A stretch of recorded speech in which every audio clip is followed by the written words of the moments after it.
আমরা সবাই মিলে যাচ্ছি আমার মেজ বোনের বাসায় বেড়াতে, চণ্ডীপুর। আমেনা তো মহা খুশি, সবাই মিলে বেড়াতে যাচ্ছে, সে অনেক এনজয় করবে। আর আমরা যাচ্ছিলাম 2টা অটো ভরে। আর সবাই চায়, ও সবাইকে হাই দিচ্ছে, কারণ সবাই চায় যে আমার সাথে অটোতে উঠবে। বাট ও অনেক দুষ্টামি করতেছে, দেখুন সবাইকে আর কি দেখাচ্ছে যে মাজানের সাথে শুধু সেই আছে আর কেউ নেই। বিশেষ করে সবসময় মেহমুদকে তাং করে। মেহমুদ নাছরবান্দা, ও আবার আমাদের সামনে এসে বসে। দেখুন সরিষা ক্ষেত, কি যে সুন্দর দৃশ্য। আমরা জ্যোৎস্নাপার বাসায় চলে আসছিলাম, এসেই আমরা দেখুন কি মজার মজার খাবার খাচ্ছি। আমাদের জন্য অনেক পদের রান্না ছিল। আর এটা রাতে, আমরা বিকালের দিকে তো আসছি, তাই রাতের খাবার খেয়ে দেখুন বাড়িতে সবাই, মানে কালকে হলো বাৎসরিক, মানে ফাতেহা শরীফ, সব প্রস্তুতি এখানে নেওয়া হয়েছে।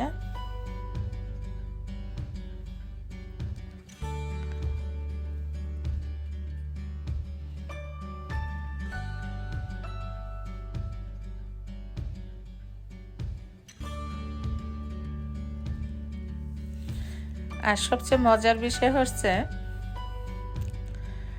আমি সব সময় জ্যোৎস্নাপাদের বাসায় আসি, দুপুরবেলায় আসি আর কি, সকালে আসি, আবার বিকালে চলে যাই, থাকি না। কিন্তু এইবারেই প্রায় 4 দিন ছিলাম। দেখুন রাতে পিঠা তৈরি হচ্ছে সবার জন্য, একেবারে ছোট বড় আশেকান আশেপাশে সবার জন্য পিঠা বানানো হয়। ফাতেহার আগের দিন রাত্রে বানানো হয়, সবাইকে পরদিন সকালে আর কি দেওয়া হয়। আর এটা পরদিন সকালবেলা আমরা ব্রেকফাস্ট করতেছিলাম। সেই ফজর নামাজের সাথে সাথেই দেখি একেবারে নাস্তা রেডি করে ঝুমুর নিয়ে আসছে, নুপুর আর ঝুমুর। আমেনা দেখুন ঘুম থেকে উঠে একেবারে এলোমেলো চুল, দেশি মুরগির ডিম সিদ্ধ খাচ্ছে আমেনা। আমরা সবাই মিলে বিছনা বসে বসেই ব্রেকফাস্ট করতেছিলাম ফজর নামাজ পড়ার পরে।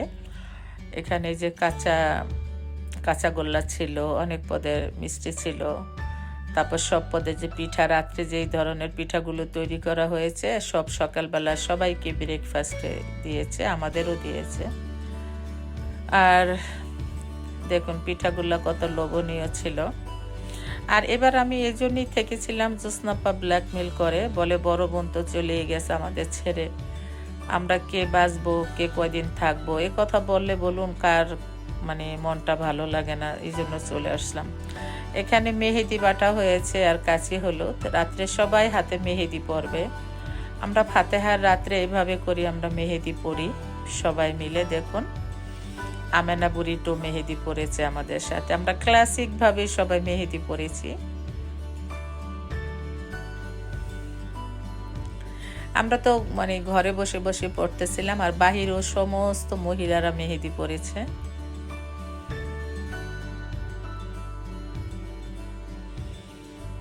আর অনেক মজা করেছিলাম, আলহামদুলিল্লাহ খুবই ভালো লাগে, কারণ সবাই একসাথে। আর আমার সাথেই তো বজস্ব থেকে আসছে প্রায় ওরা 15-16 জন আমি নিয়ে আসছি আমার সাথে।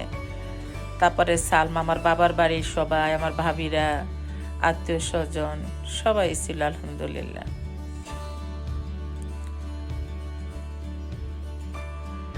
মানে আমেনা বুড়ি সে পিকচার তুলবে, ভিডিও করবে।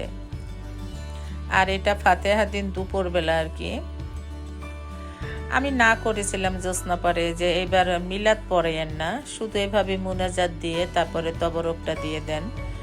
কিন্তু এখনো দেখলাম মসজিদের যে ইমামরা, তারা এখনো মিলাদ পড়ার জন্য পাগল হয়ে যায়। আমি জানি না কেন তারা সহিটা আর কি, সহি সুন্নাহ যেটা সেটা করতে চায় না, মানে ভয় পায় হয়তো তারা এখনো সে কুসংস্কারগুলো নিয়েই আছে। তা এই মিলাদ পড়ার পরে আর কি সবারই তবরক দেওয়া হয়েছিল। আর এখানে সবসময়ই ভেজিটেবলস খিচুড়ি করা হয়, কারণ এটা সবসময় করে, মাংস দিয়ে করে না। আর আমরা আচার দিয়ে বোম্বাই মরিচ দিয়ে অসম্ভব মজা হয়েছিল। আর এটা বিকেলবেলা জ্যোৎস্নাপা আমাদের সবাইকে আর কি পেঁয়াজু বেগুনি তারপর বুট করে দিয়েছিল মুড়িদা খেতে। আর আমার এই মেজো বোন রান্না করতে খুবই পছন্দ করে। আর দেখুন একেবারে গাছের ফ্রেশ কলা দিয়ে গেছে খাবার জন্য, খুবই মজা। আমি এটা খুব পছন্দ করি কবরি কলা। আর বড়ে খাচ্ছিলাম সবাই আমরা।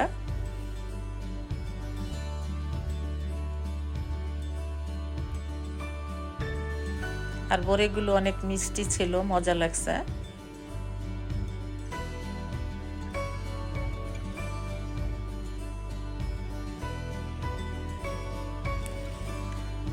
আর জ্যোৎস্নাপার কথা কি বলবো, মানে এই বাসায় 4 দিন থেকে এই যে আবার আমাদের জন্য খাবার রাত্রে। আর আমরা মানে দেখুন পরদিন সকালবেলা আর কি পিঠা, রসের যত পদের পিঠা আবার নতুন করে রাত ভোরে তৈরি করেছে।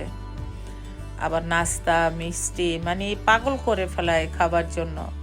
আমি কি আপনার বাসায় 4 দিন থেকে মনে হয় 1 কেজি না 2 কেজি গেইন করে ফেলছি। আর এটা অ্যাকচুয়ালি ছিল ফাতেহার মাছ ভাতের পরের দিন, কিন্তু আমি ভিডিওটা এটার সাথে এডিটিং করে দিয়েছি। আর মাছ ভাতের ভিডিওটা আমি আলাদা রেখেছি, মাছ ভাতরা হয় এগুলো পরে। ওই দিন সে বলতেছে আমাদের আবার জোর করে আরেক দিন রেখে দিয়েছে, কারণ সে পোলাও মাংস রান্না করে না খাওয়াই আমাদের ছাড়বে না। আবার দেখুন ইলিশ মাছ ভাজা, কতগুলো রোস্ট করেছে, তারপরে ঝাল মাংস করেছে, বেগুন ভাজা, তারপরে দেখুন রান্না। মানুষ আমরা তো শুধু একা না, অনেক মানুষ। তারপরে সে এই পাগলামিগুলো করবে। কিন্তু তার বাসায় বিশ্বাস করবেন এত মহিলা যত আশেকানরা আছে সবাই কাজ করে দেয় খুশি মনে, খুব পছন্দ করে। দেখুন কতগুলো ইলিশ মাছ ভাজা, বেগুন ভাজা, তারপরে রোস্ট, তারপরে ঝাল মাংস, সব কিছুই রান্না করে ফেলেছে। মানে আমাদের জন্য সবাইকেই খাওয়ানো হয়েছে। আলহামদুলিল্লাহ, খাবার চাইতে বেশি হয়েছে মজা। দেখুন কতগুলি করে রান্না করেছে। দেখুন গরুর মাংস, মুরগির মাংস, মানে রোস্ট, অনেক কিছু। এটা তারপরে যে দেখুন আমাদের নদীর পাড় আর ওদের নদীর পাড়ে একই, এই যে আমেনাপুরি। আমরা যখন চলে আসছি জ্যোৎস্নাপার বাড়ি থেকে, সেই ভিডিওটা কিন্তু আমি এর নেক্সট পর্বে দেখাবো যে মাছ ভাতের ভিডিওটা, আমার বোনের বাসায় যে মাছ ভাতের ভিডিওটা হয়েছিল। আলহামদুলিল্লাহ, দেখুন কি সুন্দর ফ্রেশ লাউ ধরে আছে। আজকে এই পর্যন্ত, হাজির হয়ে যাব নেক্সট ভিডিও নিয়ে ইনশাআল্লাহ।